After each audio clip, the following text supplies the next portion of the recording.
Hey friend, welcome to this episode. This episode is to share with you what to do when you're having a bad day because I have bad days, and that's what I want to start with is everybody has bad days. Even that person who you're like, "Oh my gosh, she's so bubbly, she's so happy, her life is so perfect." Everyone has bad days. And recently I had a bad day, but I was really proud of myself on how I navigated this as somebody who struggled and has struggled at different times in my life with anxiety and depression, and really letting a slip turn into a slide and a slope that goes down and down and down and down and down that I really have to work hard to dig myself back up and out of. I was really proud of myself on this particular day that I took a bad day and rode the wave through it and did the things that I did to support myself while also understanding that I wasn't going to let a bad day lead into a ton of bad days or this spiral, right? So I want to just reiterate, and I want you to think about this. Everyone has bad days. And oh gosh, do we need to bring up about our cycles?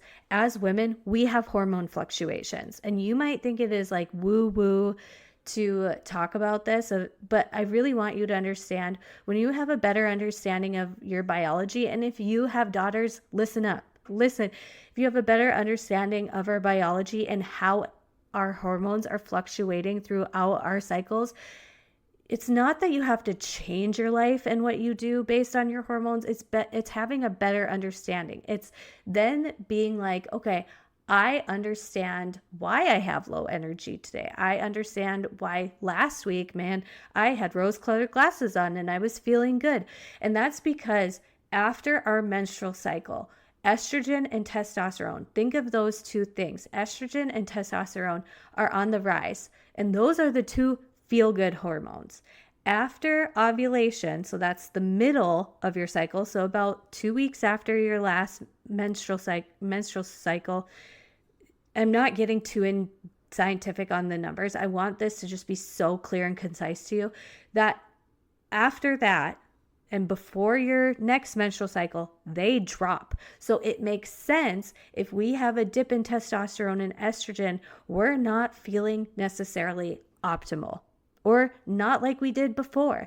And not that I'm saying that's a-okay and you shouldn't look into hormonal imbalances, but it's just brings a better understanding of, oh, I'm a little more irritated about this situation because of where my hormones are at, and you give a little more grace to yourself. I think that's how I've really developed a healthy mentality with cycle syncing right now. And actually, I love that the testosterone conversation is happening to guys, and how guys are like, oh, when they hit about in their 40s, they often can experience this dip in their 40s of testosterone, while in the past, like, they have this cyclical testosterone on the daily and they start feeling crappy when that dips. Guess what? We've been experiencing that every 28-ish days every single month for our whole lives.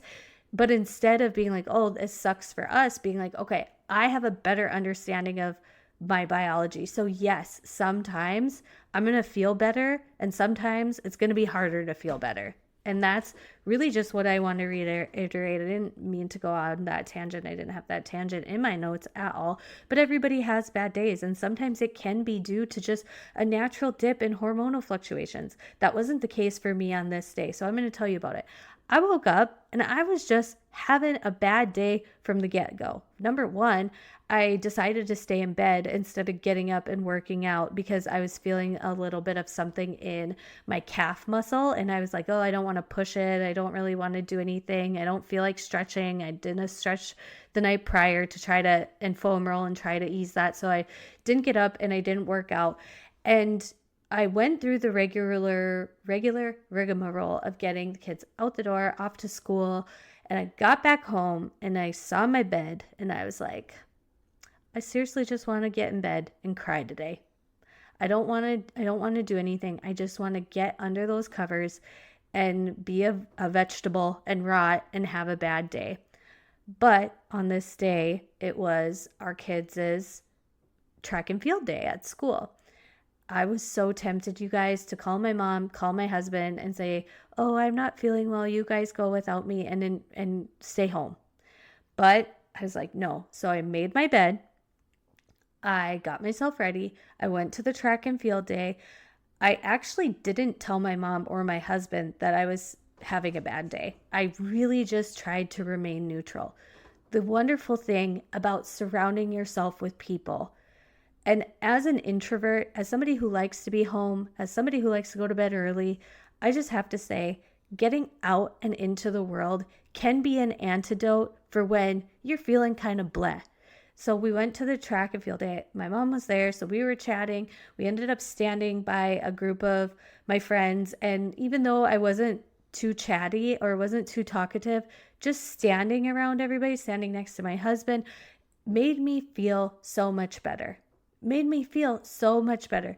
After track meet, I came back home and I was like, oh, I have work to get to. And in my head, I was like, I don't want to sit down and work. I want to go to bed. I want to lie down. Well, I told myself, well, I'm just going to do this and that, which were the things that I needed to get done today. And that's what I did. And then the kids got home from school. I remained neutral. I did the regular rigmarole of parenting. And then at the end of the day, I had told my husband that I was like, oh, I just really wasn't feeling good today. I was having a bad day. And he was like, why? I'm like, absolutely no reason at all. And this was something that I think was really important. I said to him, it wasn't anything you did. It wasn't anything the kids did. It wasn't anything I did. I just felt like today was a bad day. I wanted to stay in bed and cry. And I went to bed early. I got a good night's sleep.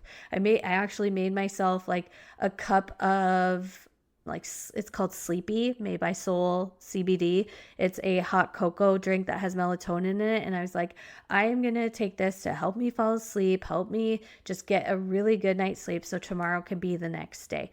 Here's the thing. The next day did feel better. I woke up and I did say, oh, today feels so much better. But if I'm being honest, the next day felt a little better.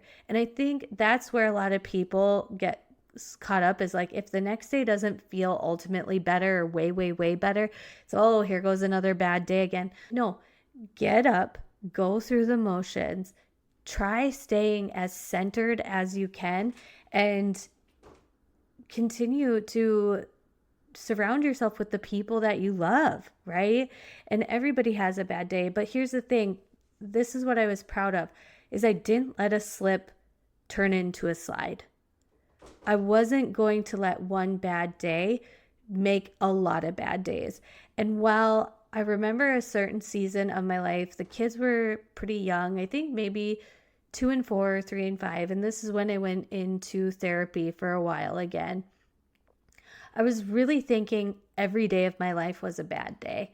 So I was actually talking to my best friend about it. And I'm grateful to have a best friend where we can be really open and honest with each other. And I was talking to my best friend about it. And I said, you know what? I'm going to start on my calendar. And I can't remember what it was. I'm sure I have it in another episode. But essentially, I took a certain marker and I would put a color on red, let's just say red dot on my bad day. And I'd put a blue dot on a good day, or a neutral day. And when I could really see, oh my gosh, there are way more blue dots than red dots. I don't remember if that's exactly what I used, but I saw that and I was like, so interesting. So interesting how oftentimes we can let one bad day cloud so much. I even talked to my kids about this, you guys, where we will have an amazing day. Like, we will do so many fun things. And then they just get hung up on the one thing that didn't go their way, or the one thing that they didn't get or we didn't do. And I love the book, The Gap and the Gain. It is such a great book, The Gap and the Gain. And how they talk about working through this, so you're staying focused on the gain and the good in your life, is thinking of, I'll talk about how I say this with my kids, but thinking about writing down whatever 3 things that went really well today. And that's what I do with my kids. I'll let them voice like that they didn't like something, or if they were disappointed in not doing this or that or not getting that. But then I'll say, tell me 3 really awesome things that we did today, or tell me 3 things that you did, or tell me 3 things that made you laugh. And it does, I mean, with my younger one, I'm focused on just one because sometimes it's hard for him to think of 3, but sometimes even for me, and even this is a journaling practice that I do in the evening. So even on my bad day, I sat down and I was like, what went really well today? I was like, well, my mom, my husband, and I went and saw the kids do their track and field day. The kids were so excited to see us there. And then I wrote down one other thing. And that really did help shift my mindset.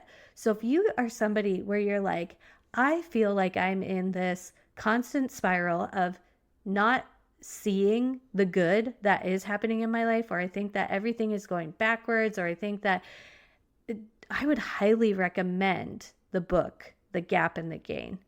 Everybody has bad days. Everybody has something to work through and navigate every single day. And I used to be that type.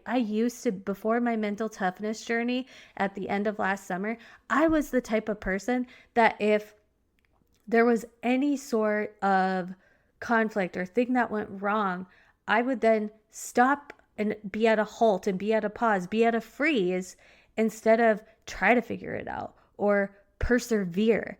And I really think we're doing a disservice to this next generation by not talking about perseverance and resiliency and working through things.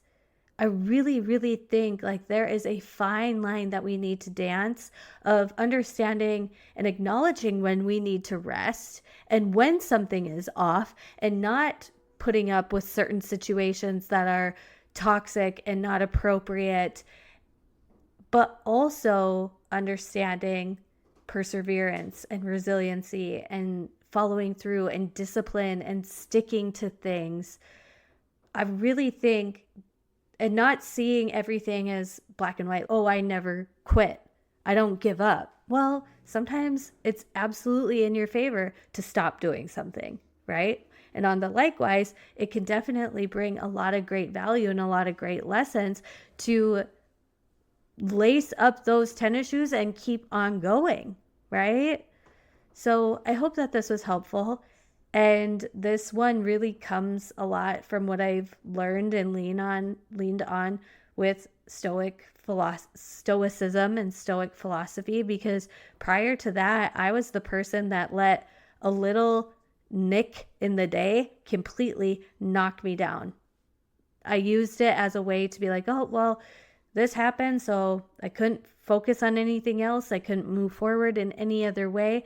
And after this bad day, I woke up and I was like, I'm so glad with how I handled the day before. I didn't take it out on anybody else. I didn't have anybody else, join in misery with me, but I did talk about it. I had told my best friend earlier in the day, hey, I'm feeling like I want to get in the bed and cry, but I'm not gonna. And then at the end of the day, I told my husband. And then the next day, I actually told my mom, man, yesterday I was feeling this way before the track meet. And I'm so glad I didn't let that win, because it would have robbed me of some really special moments. Because even in the simple special moment of our kids just seeing us there, and even, standing next to my mom and my friends at the thing, like